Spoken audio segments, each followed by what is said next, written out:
नमस्कार, आप देख रहे हैं एमआरडी न्यूज़। एमआरडी न्यूज़ में आपको हम बता रहे हैं, अभी यादव संघ पे स्पेशल कवरेज चल रही है जो चुनाव को लेके। ये चुनाव 7 जनवरी का था, ये चारों तरफ मीडिया में चल रहा था। और कल ये जो 7 जनवरी के दिन यादव समाज के लगभग 10,000 तक लोग एकत्रित हुए थे और इसमें वोट भी पड़े हैं।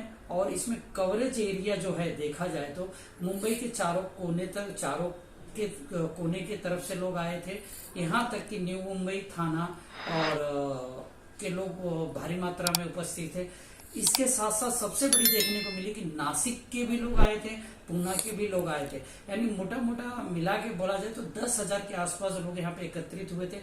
इसमें हर तरफ दिख रहे थे, जैसे कोई डॉक्टर था, कोई इंजीनियर था, कोई एडवोकेट था, कोई पत्रकार था, कोई अलग अलग फील्ड में काम करने वाले थे। लेकिन इसमें एक बड़ी विशेष बात ये रही कि जिनका नाम वोटर लिस्ट में नहीं था वो भी लोग आए थे। वो लोग सिर्फ इस चुनाव प्रक्रिया को समझने को आए थे और यादव समाज के संघ के साथ थे, यादव समाज से जुड़े हुए थे, इसके लिए ये लोग आए थे। इन्होंने वोट तो नहीं किया लेकिन एक संदेश दिया कि इतनी भारी मात्रा में एकत्रित हुए हैं लोग। आपको एक स्पेशल रिपोर्ट दिखाते हैं जिन्होंने सोलापुर में कल वर्किंग पे थे, लेकिन सोलापुर का काम उन्होंने खत्म किया, मुंबई पहुंचे और मुंबई पहुंच के सबसे पहले यादव संघ का वोट डालने को आए। और साथ में एक बड़ी विशेष बात है, इनके फैमिली के एक मेंबर यानी इनकी सिस्टर जो पूना में थी वो भी वोट डालने को आई। तो आप इस बात को समझ सकते हैं कि यादव समाज के लिए लोग कितनी तरह से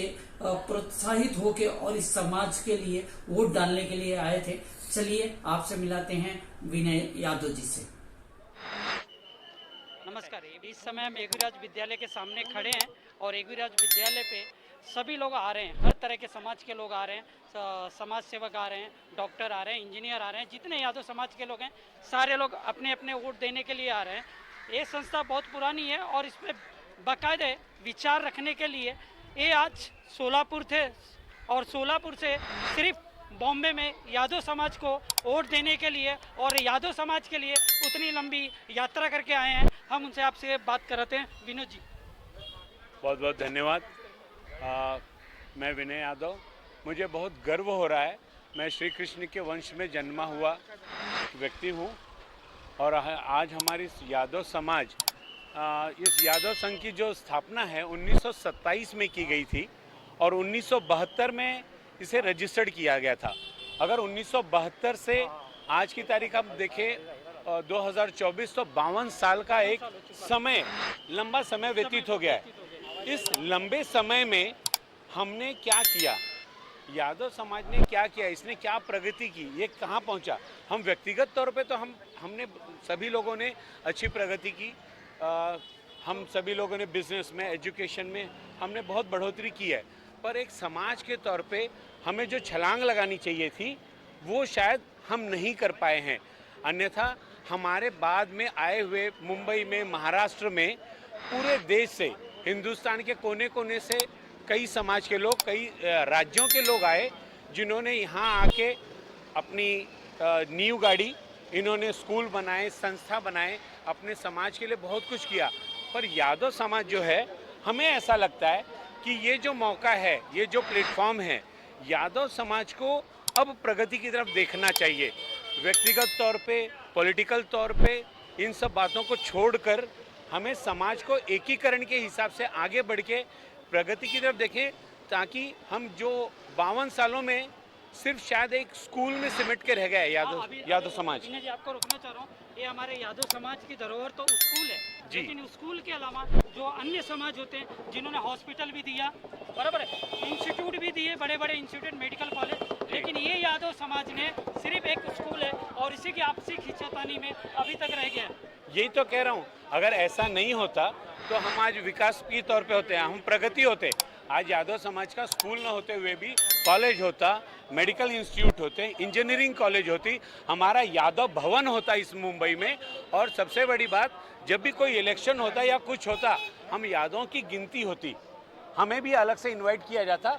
कोई भी पार्टी के लोग होते, जिस तरह से अलग अलग धर्म के, अलग अलग जाति के लोगों को बुलाया जाता है, आपको भी बुलाया जाता।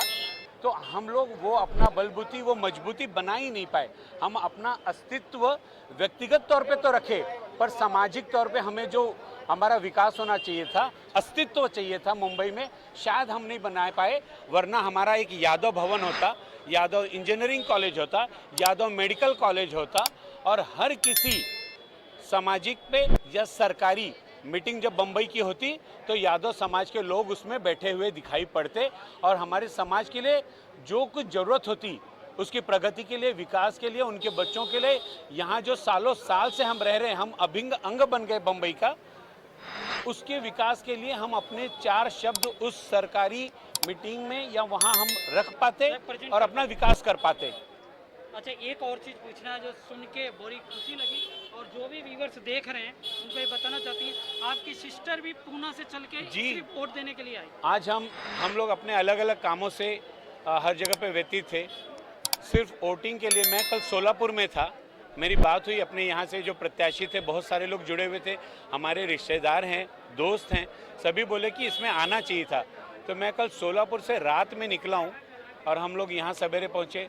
मेरी सिस्टर जो पूना में DAV में टीचर है, वो खुद आज दोपहर को निकली और यहाँ वोटिंग के लिए आई। हम ये चाहते हैं, ये हमारा आना और वोटिंग के लिए यहाँ आना, सिर्फ हम ये चाहते हैं कि हमारे समाज के लिए हमने क्या किया, हम हमारे समाज के लिए या उसके विकास के लिए हम वहाँ से यहाँ आके हमने उसमें अपनी मदद की है, अपना योगदान दिया है।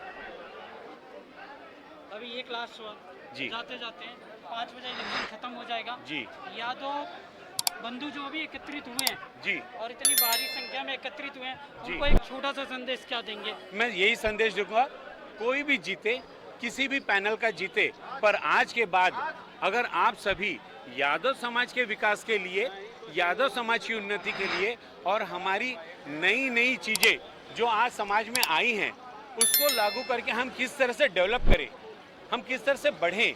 हम लोग सिर्फ छोटे छोटे व्यवसाय में रह गए।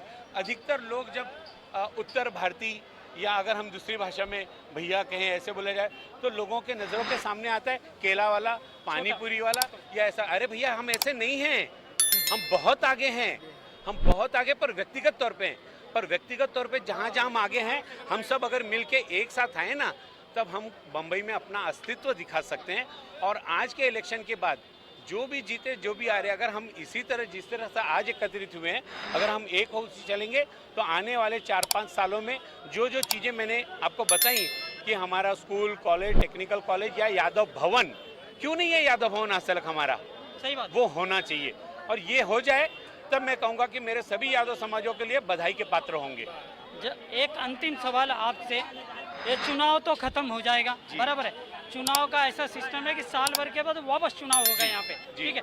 उसके बीच में मैं चाह रहा हूँ कि आप एक पहल कीजिए यादव समाज के लिए, आप यादव समाज से आते हैं तो एक पहल कीजिए, और हम चाह रहे हैं कि यादव समाज के जितने लोग हैं, ठीक है, यहाँ पे एकत्रित हैं और जो मुंबई में रह रहे हैं, उनके लिए एक ऐसी पहल करें कि एक बार एकत्रित हो और समाज के नाम पे कुछ नया चीज़ किया जाए।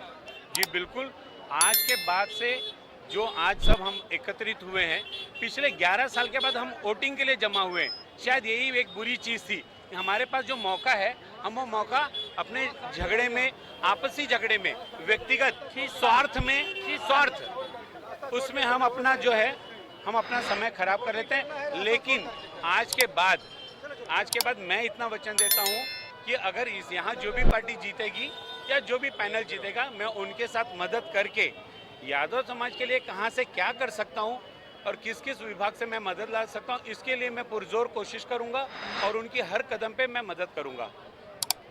हमारे जो भी व्यूअर है, जो देख रहे हैं, उनसे मैं एक ही रिक्वेस्ट कर रहा हूं कि विनय जी ने एक बड़ा प्रॉमिस किया है समाज के लिए, चुनाव कोई भी जीत के आए, कोई भी पैनल जीत के आए, आपसी मतभेद खत्म करें और इस स्कूल के लिए छोड़िए, यादव संघ के लिए काम कीजिए। ये विनय जी ने भी बताया और विनय जी अपने तरफ से सारा सपोर्ट करने के तैयार हैं। इसलिए यादव समाज के जो लोग भी हैं, जो समाज सेवा करना चाहते हैं, वो हमसे या विनय जी से या विनय जी के जानने वाले लोगों से आप संपर्क जरूर कीजिए।